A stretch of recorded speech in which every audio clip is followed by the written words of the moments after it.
Hola amigos y amigas, les saluda Fernando San Román y les doy la bienvenida a Nortinas, este espacio donde entrevistamos a mujeres destacadas de la región del norte de Chile en distintos ámbitos, la industria, la academia, las comunicaciones, la cultura, para relevar estos liderazgos femeninos. Este es un programa presentado por Antofagasta Minerals y el día de hoy estamos con María Luisa Córdoba, escritora, periodista y gestora cultural, quien gentilmente aceptó nuestra invitación. Gracias por acompañarnos. Feliz estoy de verte, Fernando. Muchas gracias por la invitación. Conté para la gente, ¿quién es María Luisa Córdoba? ¿Cómo llega a ser una escritora, a tener ya 3 libros que están circulando, a estar en la palestra de muchos temas de nuestra región y hacer esta entrega de cultura, de arte? Sí, mira, la verdad es que desde muy pequeña he estado vinculada a la literatura. Fui una niña que creció sin televisión. Fui una niña muy aburrida y yo creo que eso también despierta la creatividad. No porque, bueno, no teníamos acceso como a televisión por cable, pero me perdí muchas cosas muy interesantes de mi infancia y eso me llevó a refugiarme en los libros. Y creo que los libros también fueron la forma que tuve de viajar sin moverme del lugar de donde estaba. De mi pieza, de mi hogar, de mi departamento. Soy vallenarina, nací en Vallenar, pero crecí en Copiapó, salí de cuarto medio en Copiapó y me vine a estudiar periodismo a Antofagasta y me enamoré de la ciudad. ¿Qué te enamoró de la ciudad? ¿Sabes qué? El primer recuerdo que tengo de Antofagasta entré de noche y vi que estaban las ruinas de Huanchaca y estaba el mar y había un barco sobre el mar y vi luces que me estaban tocando por ambos lados y dije, esto no sucede en todas partes del mundo, al menos en Copiapó, en Santiago, los lugares que yo había habitado, no sucede. Y en Antofagasta me pasó que dije, wow, estoy atrapada entre el cerro y el mar y eso me sirve mucho como para poner dirección entre el norte, el sur, el este y el oeste. Y creo que para mí eso ha sido fundamental, el tener la dirección para poder orquestar o trabajar mis proyectos. Entonces ha sido como... Fue como un faro, como una guía. Claro, todo el tiempo. Y siempre ha sido muy lindo el cariño y el aprendizaje que he tenido aquí en Antofagasta. Mi hijo es antofagastino y no tengo intención de moverme de acá, entonces siento que hay algo que me mueve, me motiva y me permite generar así, aquí en esta región sobre todo, proyectos, programas y cosas que siempre van en beneficio de las artes y la cultura. Hablemos de tus libros. Tienes 3 libros ya. El primero, el 2017, si no me equivoco. Sí, Hablemos de ese primer libro. Tremendo. Mamerta, ¿no? Mamerta, sí.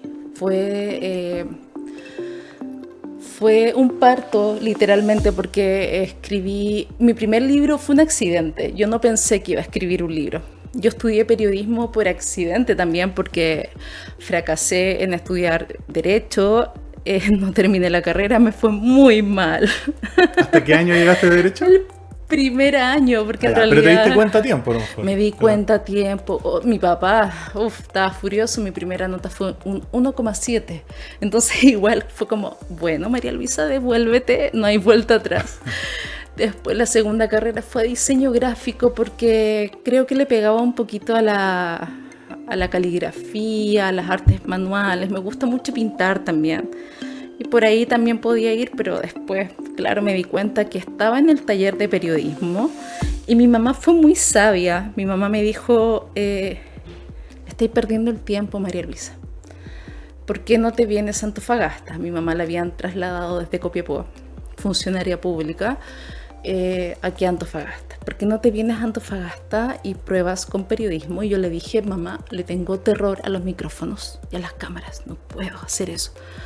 Me dijo, inténtalo 1 año y si no, buscamos otra opción. ¿Sabes qué? Lo intenté y me fue tan bien que yo no podía creer que era lo mío. Era lo tuyo. Era lo mío, era natural.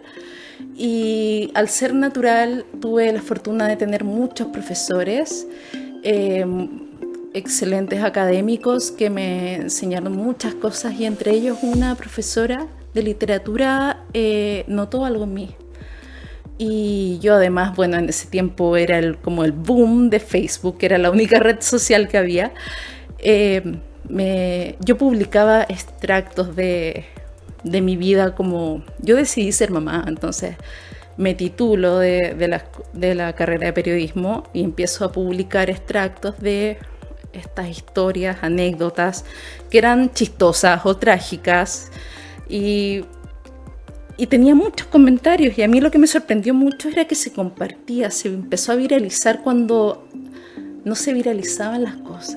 Claro, porque lo de viralizar es como más reciente, ¿no? Claro. Como entonces, ahora hablamos mucho del viralizar. Claro, yo decía, ¿por qué esto que publiqué se compartió 2017 veces? Era como raro. Claro, pero también habían opiniones muy feas detrás, así como en una maternidad muy, muy honesta. Entonces esta profesora que tuve me dijo, hagamos un libro de esto. Y lo trabajamos, se publicó, vamos en la 5ª edición, así que estoy muy contenta de eso. Porque en el fondo hay una cuestión que nos sucede a las mujeres que idealizan la maternidad, que es algo muy lindo, que es una bendición. Y la verdad es que no sé qué tanto tiene de cierto eso. Así que yo Tú planteas una mirada distinta. Fui muy sincera porque para mí era un diario de vida. Entonces... De hecho, el nombre del libro es Mamerta, bitácora de campo de una madre desnaturalizada. Sí, qué tremendo. Pero fue un acierto. Creo que fue fortuito, pero fue muy catártico también, porque creo que me permitió después trasladarme a otros tipos de narrativas. Porque Mamerta es un diario de vida, o sea, es una bitácora de campo, que básicamente es eso, un ensayo. Y después me decidí trasladarme a los cuentos. Dije, si puedo escribir esto, ¿podré escribir cuentos? Y ese es tu segundo libro. Es mi segundo libro. Déjame morir, año 2019. Ay, tremendo, sí. Eso fue... Ningún título, Fernando, lo he escogido yo. Solamente el último. Pero es una trilogía de cuentos que tienen que ver con la muerte, pero con una visión muy luminosa sobre la muerte. Y hay los escenarios son nortinos. Está en mi voz y en mi narrativa el desierto, están los colores del desierto. Entonces siento que pude ahí un poco darle la vuelta a la tragedia que es la muerte, que como seres humanos no podemos entender. La muerte no existe, existe una nueva forma de vivir. Y es algo que sigo trabajando todos los días, pero es un libro que quiero mucho, le tengo mucha estima, se agotó, fueron muy poquitos ejemplares y ya no existe. Mi editorial se la está jugando para poder sacar otra edición, porque es un libro de tapa dura y es difícil. En estos momentos el mundo editorial es muy exigente. Publicar libros que no sean libros así como de posavasos, ¿me entiendes? Claro. Sí. A propósito del tema de este libro, la muerte, ¿qué crees que hay después de la muerte? Ay, Fernando, ¿por qué me preguntas eso? Tremenda pregunta, ¿no? Tremenda pregunta, sí. Yo estoy muy consciente de que la mayoría de las personas que van a escuchar esto, incluyéndonos, hemos atravesado por duelos muy difíciles. Y siento que a raíz de eso tengo dos opciones. O no creer en nada y quedarme en un estado vegetal mentalmente, o creer que sí voy a volver a ver a esa persona que se fue y que está conmigo ahora, mientras yo hablo contigo, está conmigo y me está abrazando. Te está abrazando. Y yo pienso de esa manera porque siento que es lo más humano los animales, no sé si, bueno, no tenemos la habilidad de saber qué sienten los animales, pero creo que los animales, no sé, siempre he pensado, por ejemplo, en los elefantes, los he visto en la National Geographic, va la manada de cualquier animal y se cae uno al barranco y muere. ¿Qué pensará esa mamá elefante? ¿Qué pensará esa mamá tigre? Lo que sea, pero sigue su camino porque sus hijitos tienen que seguir. Pero ¿qué pasa con nosotros, que también somos mamíferos? Con la pérdida de nuestra madre, nuestra pareja, nuestros hijos. Entonces me pongo en esa parada y digo, dentro de nuestra humanidad hay tantas cosas que nos destacan y nos diferencian de los animales. Y a partir de esa premisa, por supuesto, está inspirado Déjame morir. Profundas reflexiones, ¿eh? Pero yo comparto. Yo también elijo creer que uno está ahí acompañado y que hay algo más. Yo creo que vienen por nosotros en algún momento. Sí, cuando uno está por irse, uno no se va solo. Sí. No. De todas maneras. Tu tercer libro, tu último libro. A mi mamá le gusta tomar vino. Tu primera novela, dice. Sí, ahí me arriesgué con la novela. Fue una apuesta ya, ¿no? Ir a una novela. Que sí, me arriesgué y la verdad que tuve mucho miedo porque dije, claro, pasar desde el diario de vida a los cuentos, que siempre fui una niña que fui lectora, entonces leí muchos cuentos. Para mí era fácil la estructura del cuento y del diario de vida, pero la novela fue un desafío. Y fue un desafío aún mayor. A mi mamá le gusta tomar vino, que tampoco escogí el nombre, pero es chistoso. Es la historia de las 4 generaciones de mi linaje materno, desde mi bisabuela hasta mi historia. Mi bisabuela fue secretaria de Gabriela Mistral, fue una de las varias que tuvo. Mi bisabuela se fue con Gabriela Mistral a los 17 años, tomó un barco y se fue a Europa, desde el Valle del Elqui. ¡Wow! ¡Qué potente! Sí, tengo cartas de Gabriela Mistral, wow. Tengo cosas importantes, tengo recuerdos. Sobre todo tengo recuerdos en voz de mi abuela, que está viva, está muy lúcida. ¿Tu abuela está en vida? Mi abuela está viva. Creo que está encurtida, porque ha tomado tanto vino que creo que está en un frasco. No. Pero todas las historias con las que crecí, de mi bisabuela, que fue una mujer que tuvo la oportunidad, que yo no he tenido, de viajar a Europa en un contexto de diplomacia, viendo cosas que probablemente yo no voy a ver, o sea, muchos lujos quizás, desde la pobreza, salir allá, a ella la marcó muchísimo, porque su papá la obligó a regresar a Chile a los 21 años, porque el deber era casarse, como correspondía en la época. Así que ella regresó y para soportar el dolor tomaba cortitos de pisco y se volvió alcohólica. Y creo que es una historia que le ha pasado a muchas mujeres, la resistencia a través de sustancias, que el alcohol es lo más rápido de conseguir. Y viene ahí un poco a desgranar el hecho de que las mujeres de nuestra vida, de mi vida al menos, y creo que de la mayoría de las familias, vienen con esta situación en donde han sido postergadas, han sido maltratadas, han sido vulneradas, y cómo lo resuelven, fumando, tomando o accediendo a drogas en el peor de los casos. Pero creo que estoy muy orgullosa de todas las mujeres que me antecedieron y que pudieron, no solo me heredaron los gestos, la forma de mi nariz, mi tono al hablar, también me heredaron el dolor. Creo que a mi mamá le gusta tomar vino, tiene esa matriz, el hecho de generar un árbol genealógico. Son 4 capítulos, son 4 protagonistas, y cada protagonista es una flor diferente y me gusta pensar que en este árbol genealógico pueden coexistir 4 flores de diferentes especies, porque todas somos distintas y vamos reparando los daños. Y también es bueno podar el árbol de la familia, entonces me gustó poder jugar con ese concepto.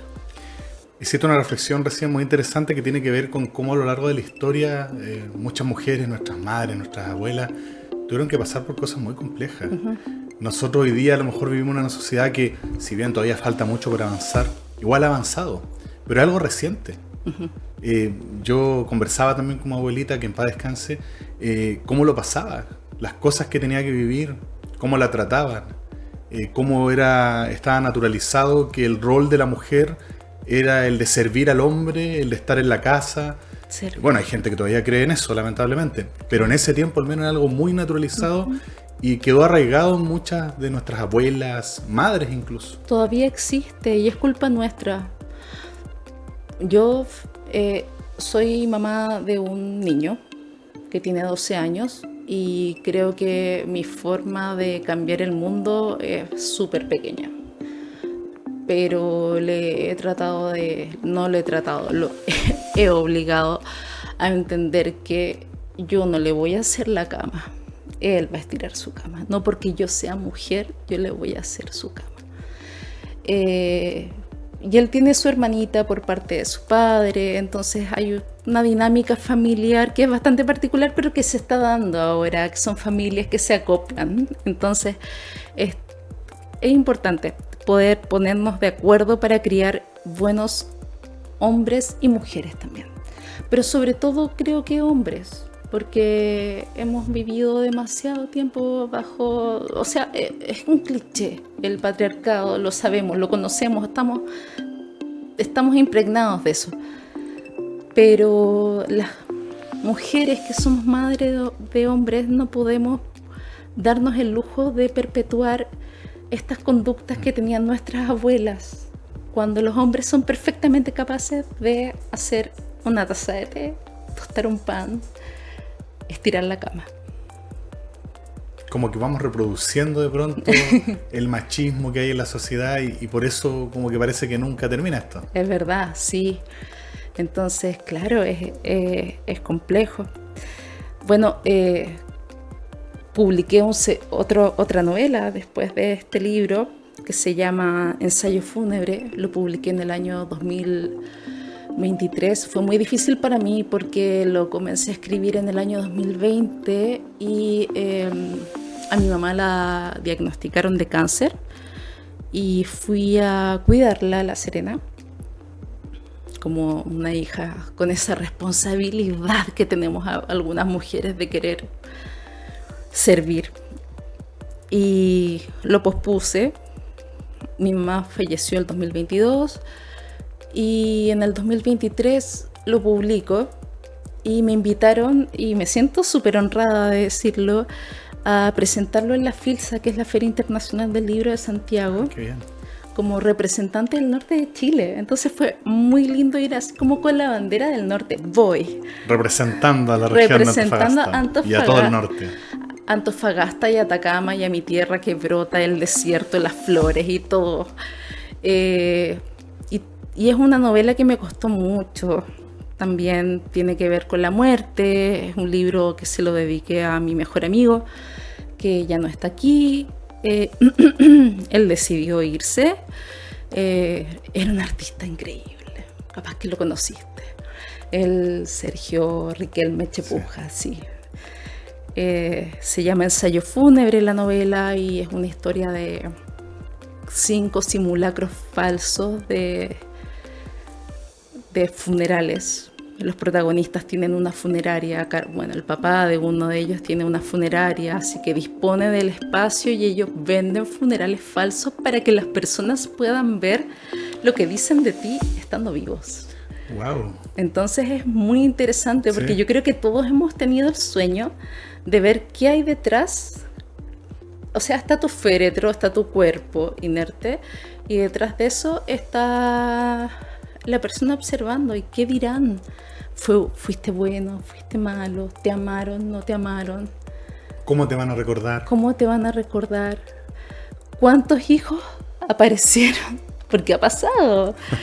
Entonces se da como esta dinámica que yo le pedí a la editorial que me ayudara a ponerle en la portada, que era una comedia, porque es un féretro en la portada y no se ve muy muy llamativo. No se ve muy así como luminoso, no sé, Ya. muy simpático. Entonces le pedí que pusiera una comedia de María Luisa Córdoba, porque de verdad lo es. Lo que quise hacer fue transformar esta tragedia de la muerte en algo que pudiera ayudarnos a sobrellevar la existencia.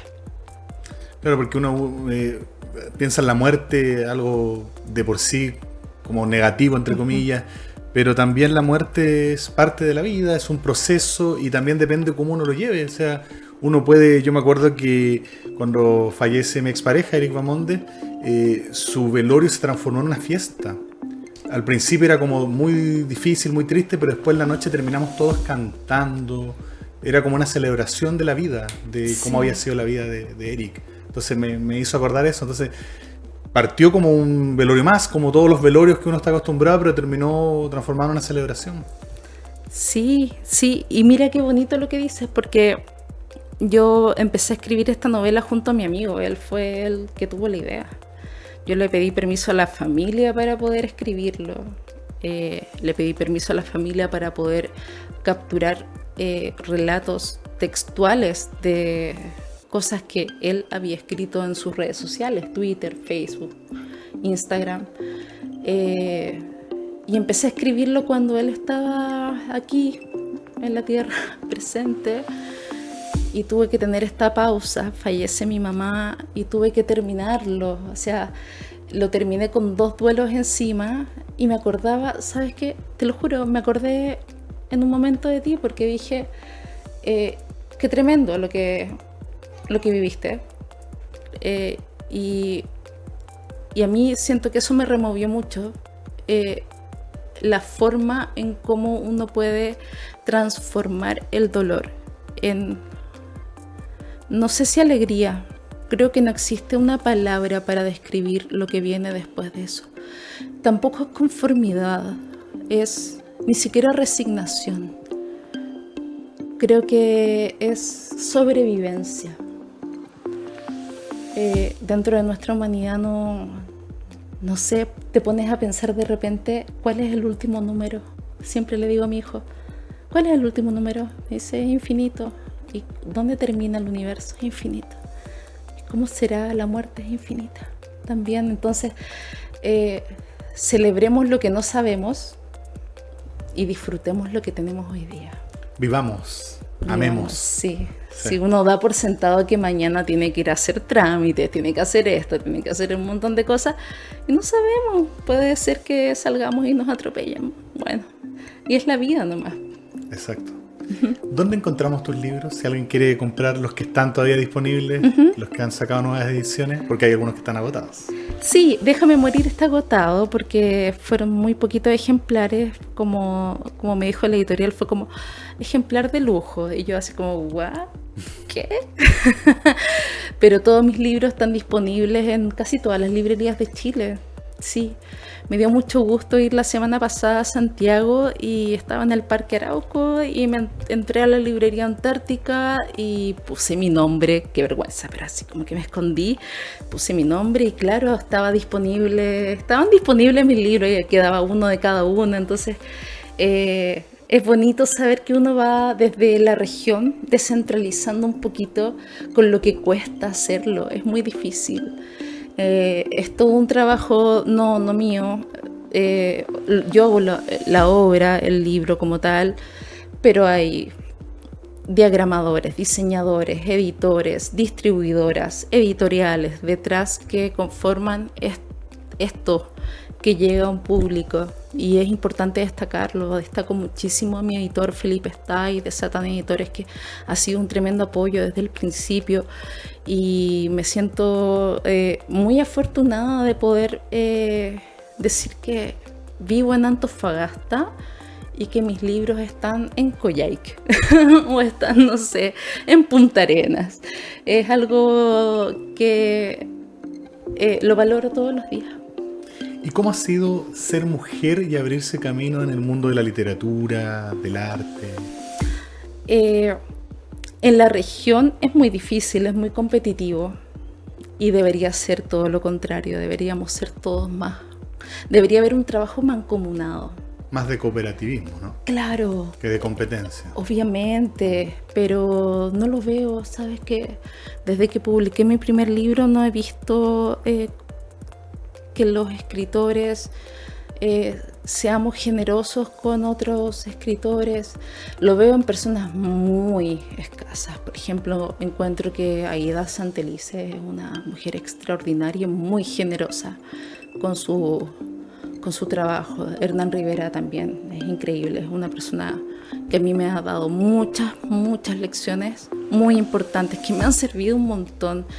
Pero dentro de todo, como en la música, como en la pintura, hay rivalidades, hay egos que están unos sobre otros. Y yo digo, vivimos en un país tan largo que me parece absurdo que estemos peleando cuando deberíamos estar todos tratando de alzar la bandera juntos, una bandera grande, pesada, pero que diga, bueno, el norte tiene su voz, el norte tiene sus representantes, el norte tiene muy buenos escritores, tiene muchos narradores, faltan las narradoras, somos poquitas. Y yo ahí me saco el sombrero porque digo, no sé, Marcela Mercado, que es una gestora cultural a quien yo admiro muchísimo, ella dijo, yo soy la única narradora que existe en este momento en el norte de Chile, y yo siento que no, hay muchas que no tienen la visibilidad y la posibilidad que yo tuve. Estuve en el lugar correcto, estuve en el espacio con las personas indicadas que me permitieron poner mis libros a disposición de todo el país, que es absurdamente largo, entonces es tan difícil la distribución, pero para mí es un honor poder estar ahí, representar. Yo siento que el norte es mi corazón completo, yo no podría vivir en otro lugar que no sea Antofagasta o Atacama. Puedo transitar entre esas dos regiones, pero en realidad... ¿No te imaginas fuera del norte? No, es que ¿sabes qué? No me imagino tener que ponerme botas para salir a comprar pan porque está lloviendo. ¿Cachai? Amo demasiado este clima, me inspira muchísimo los colores de nuestros atardeceres, de nuestros cerros. Creo que hay una belleza subliminal y hay que mirarlo, hay que observar, hay que aprender a mirar y contemplar. Antes de cerrar la entrevista, María Luisa, te vi hace poco tomando unas fotos muy bonitas por aquí cerca. Cuéntame de ese proyecto tan bonito que también hace poquito salió. Verdad, la última vez que nos vimos fue eso, sí. Bueno, soy periodista de profesión, así que no sé si las personas que escuchen esto sabrán, pero vivir de la literatura no es muy rentable en Chile. Así que por supuesto tengo otros trabajos, y uno de ellos y de los que me siento más orgullosa el año pasado fue el proyecto Crecer con Antofagasta, que fue impulsado por el Mercurio con Escondida BHP, en donde se rescataron 50 personas de distintas áreas, desde las artes, las ciencias, el mundo de la minería, por supuesto, el deporte, y tuve la oportunidad de hacer un podcast con todos los entrevistados, conocerlos, y luego formulamos un libro. Se hizo un lanzamiento precioso, se congregaron estas 50 personas, se le dio valor a la región. Creo que fue un proyecto que a mí personalmente me llenó el corazón, porque creo que muchas personas en Antofagasta no le tomamos el peso al cariño que le podemos tener a la región. Muchos lo ven como una ciudad de paso y yo siento que para mí, como para mí no lo fue, puedo entender que para otros sí lo sea, pero yo me siento tan orgullosa de vivir acá y de poder poner a disposición mi trabajo como periodista, como escritora, el trabajo que se está haciendo para el desarrollo del capital humano, del capital social, del capital cultural que se está realizando en la región. Es muy bonito, así que nada, fue al final un término lindo, un libro que se recopiló todas estas entrevistas y al final uno que trata de hacer en la vida, trata de hacer el bien. Y creo que son en estas pequeñas cosas, dentro del oficio que uno tenga, buscar la manera de propiciar las bondades que existen en nuestra tierra, en nuestras personas. María Luisa, te agradezco la conversación. Ha sido una grata conversación. Gracias por venir a Nortinas. Mucho gusto, sí. Feliz. Gracias. Y a ustedes agradecerle la sintonía. Este es un programa presentado por Antofagasta Minerals, Nortinas. Destacamos los liderazgos femeninos en distintas áreas: la academia, la industria, las comunicaciones, el arte, la cultura. Sigan conectados a todas nuestras redes sociales. Muchas gracias.